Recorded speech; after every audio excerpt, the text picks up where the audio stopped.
Donald Trump का America में सफाई देते देते गला सूख रहा है।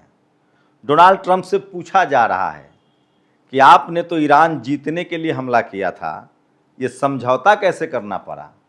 ये 325 बिलियन डॉलर का हर्जाना क्यों देना पड़ रहा है? और डोनाल्ड ट्रंप कह रहा है कि अगर मैं नहीं होता तो इजराइल के नक्शे से खत्म हो जाता। तो क्या इजराइल अब बच जाएगा? ये सबसे बड़ा सवाल है। या क्या खामनेई ने जो कहा था शहादत से पहले कि अब ईरान पर हमला हुआ तो इजराइल नक्शे से मिट जाएगा, और क्या अमेरिका इजराइल को बचा पाएगा? अब्राहम एकॉर्ड पर खाड़ी देशों ने क्यों मना कर दिया कि हम दस्तखत नहीं करेंगे? और क्या सारे खाड़ी देश जो हैं वो ईरान के साथ आ गए हैं? नमस्कार, मैं शंभू कुमार सिंह और आप देख रहे हैं नेशनल दस्तक। 28 फरवरी को इजराइल और अमेरिका ने ईरान पर हमला किया था। डोनाल्ड ट्रंप को लगता था कि उसने वेनेजुएला के राष्ट्रपति का अपहरण कर लिया तो ईरान क्या चीज है, जब मन होगा 5 दिन में हमला करेंगे, नेस्तनाबूद कर देंगे और कब्जा कर लेंगे। लेकिन यह बड़ी गलतफहमी साबित हुई। 28 फरवरी से शुरू हुए इस युद्ध के बाद अब खबरें सामने आ रही है कि अमेरिका का एक भी F-35 जो ईरान के आसमान में उड़ा वो सुरक्षित नहीं आ पाया। आपको बता दें, F-35 वो जेट है जिस पर दुनिया में अमेरिका की हनक बरसती थी। कहा जाता था कि ये रडार में नहीं आता, इसे पकड़ नहीं सकते हैं। अमेरिका का स्पिरिट 2 बॉम्बर, जिसके बारे में कहा जाता था कि ये दुनिया का 2 चक्कर लगा सकता है, दुनिया में कहीं भी जाकर बम गिराकर वापस आ सकता है, आज एक क्रैश हुआ है जिसमें 8 अमेरिकी मारे गए हैं। इसका मतलब है कि स्पिरिट 2 बॉम्बर हो या F-35, जो भी ईरान के हवा में गया वो मारा गया। लेकिन ये तो कुछ भी नहीं था। अब अमेरिकी मीडिया में खबरें छप रही है कि दरअसल खाड़ी देशों ने दगा दे दिया, धोखा दे दिया, हम समझ नहीं पाए। कहा जा रहा है कि खाड़ी देशों ने जानबूझकर ईरान को सारे अमेरिकी ठिकानों के लोकेशन प्रोवाइड किए और वहां पर ईरान ने जमकर मिसाइल गिराए। एक एक लोकेशन पर सटीक हमला हुआ और इसीलिए खाड़ी देशों ने अंत तक अमेरिका के कहने के बावजूद ईरान पर हमला नहीं किया। और नतीजा आपके सामने है। इस युद्ध में ईरान ने अमेरिका की धज्जियां उड़ा दी। 100 साल के उसके जो बादशाह थी उसकी धज्जियां उड़ा दी।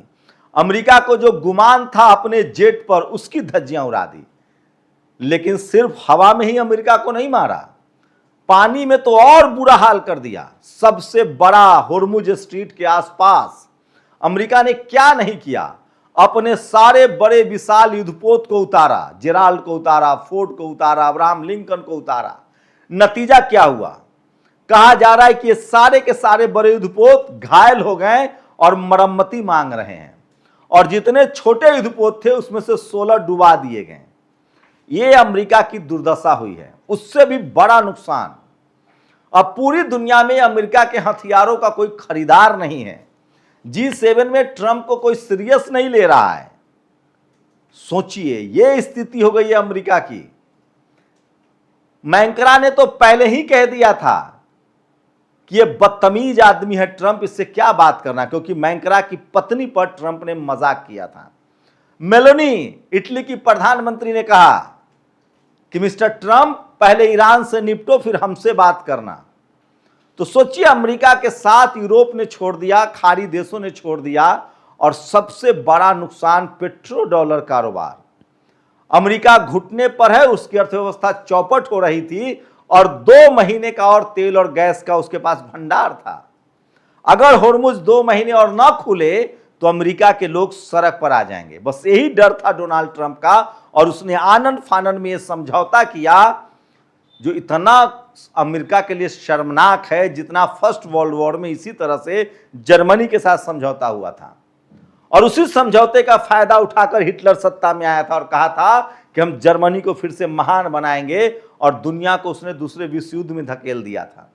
अब ट्रंप कह रहा है कि हमने कोई गलती नहीं की है। ट्रंप से सवाल पूछा जा रहा है कि हमारी सेना क्यों मरी, हमारा इतना बड़ा नुकसान क्यों हुआ, हमारा पेट्रो डॉलर का कारोबार क्यों गया, हमारी हथियारों की विश्वसनीयता क्यों खत्म हुई? डोनाल्ड ट्रंप कह रहा है कि हमने समझौता नहीं किया है, बराक ओबामा ने भी किया था। अब हम ईरान से अच्छे रिश्ते रखेंगे, ईरान एक मजबूत देश है, समझदारों का देश है, हमें उसके साथ अच्छे से रहना है। ये होती है ताकत का दम। ये है ईरान में विज्ञान की ताकत कि अमेरिका कह रहा है कि अब हमें ईरान से दोस्ती रखनी, क्योंकि अमेरिका को पता चल गया है कि पूरा का पूरा खाड़ी देश और ओपेक देश ये सब अब अपने ईरान के रहनुमाई में आगे बढ़ेंगे। और इस सारे देशों ने, Jordan, Syria, Qatar, Saudi Arabia, संयुक्त अरब अमीरात, सीरिया, इराक, इन सब ने, यहां तक कि तुर्की, इन तमाम देशों ने अब ईरान को अपना रहनुमा मान लिया है। और इसलिए डोनाल्ड ट्रंप कह रहा है कि अब हमको ईरान को साथ लेकर चलना है। ईरान के पास अकेले 40% तेल और गैस का भंडार है, जितना दुनिया में तेल और गैस है। लेकिन सवाल है कि इजराइल का क्या होगा। बेंजामिन नेतन्याहू की जान फंसी हुई है, उसकी सांसें अटकी हुई है। अगर वो युद्ध बंद करता है तो उसे सजा होगी। जब तक युद्ध चलता है अब उसको बचाने कौन आएगा। सवाल है कि अगर अमेरिका ने अपनी सरपरस्ती हटा दी तो इजराइल पर 3 दिनों में ईरान कब्जा कर सकता है। 3 तरफ से हमला हो सकता है, हमास का हमला, हुती का हमला, हिजबुल्लाह का हमला। वही हमास जिसके फिलिस्तीन को बराबर कर दिया था इजराइल ने, वो फिर से खड़ा हो गया है। उसी लेबनान का हिजबुल्लाह जिस पर ईरान ने बमबारी की थी, इजराइल ने बमबारी की थी, जिसको ईरान बचा रहा है। और वही यमन के लड़ाके हुती जिनका लाल सागर और अलमंदेब पर पूरा कंट्रोल है। तो सवाल है कि क्या अमेरिका धोखा दे रहा है ईरान को, या सचमुच वो इजराइल का साथ छोड़ेगा। ये सबसे बड़ा सवाल है। और इसलिए ईरान आराम से बैठा हुआ है और वो इंतजार कर रहा है। कहा जा रहा है कि 19 तारीख को, 19 जून को स्विट्जरलैंड में इस पर सिग्नेचर होगा, दस्तखत होगा। लेकिन अभी भी खेल बाकी है, अभी कुछ तय नहीं है। ईरान डाल, अगर अमेरिका डाल है तो ईरान पात है।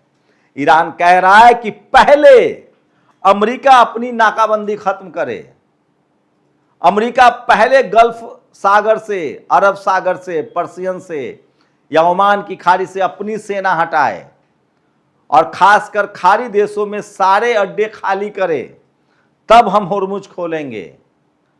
तो सोचिए, इस तरह से ईरान के सामने अमेरिका घुटने टेक रहा है। ऐसे में इजराइल की क्या हैसियत है। लेकिन बड़ा सवाल है कि क्या इजराइल को बलि का बकरा बना लेगा अमेरिका। क्या अमेरिका अपनी साख बचाने के लिए इजराइल को अकेले छोड़ देगा। और इसीलिए कहते हैं 60 डिग्री सुई घूमती है, 360 डिग्री। कल तक जो इजराइल फिलिस्तीन को बर्बाद कर रहा था, प्लेन कर रहा था, अब वो खुद प्लेन होने के कगार पर है। सवाल है कि उसके पास तेल और गैस कहां से आएगा, क्योंकि सारे खाड़ी देश अब्राहम एकॉर्ड पर दस्तखत करने से इनकार कर चुके हैं। खाड़ी देशों ने इजराइल को मान्यता देने से इनकार कर दिया है। इसका मतलब है कि देर सवेर इजराइल का फिलिस्तीन पर हमला करना उसे भारी पड़ेगा। और इजराइल को जो खामनेई ने कहा था कि नक्शे से खत्म कर देंगे, क्या वो सच तो नहीं होने वाला है। ये तो तय है कि अगर अमेरिका ने इजराइल के कंधे पर बंदूक रखकर लेबनान और फिलिस्तीन पर हमला किया या यमन पर हमला किया, तो ईरान चुप नहीं बैठेगा।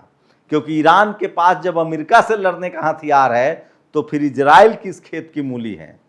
लेकिन सोचिए, ये युद्ध होता रहा तो भारत का कितना बड़ा डेफिसिट है, कितना बड़ा नुकसान है। अमेरिका ने हमारे 3 लोगों को मार गिराया। अभी इंग्लैंड ने हमारे एक नाविक को गिरफ्तार किया जिसको 10 साल की सजा हो सकती है। कह रहा है कि ये रूस से तेल खरीद रहा था।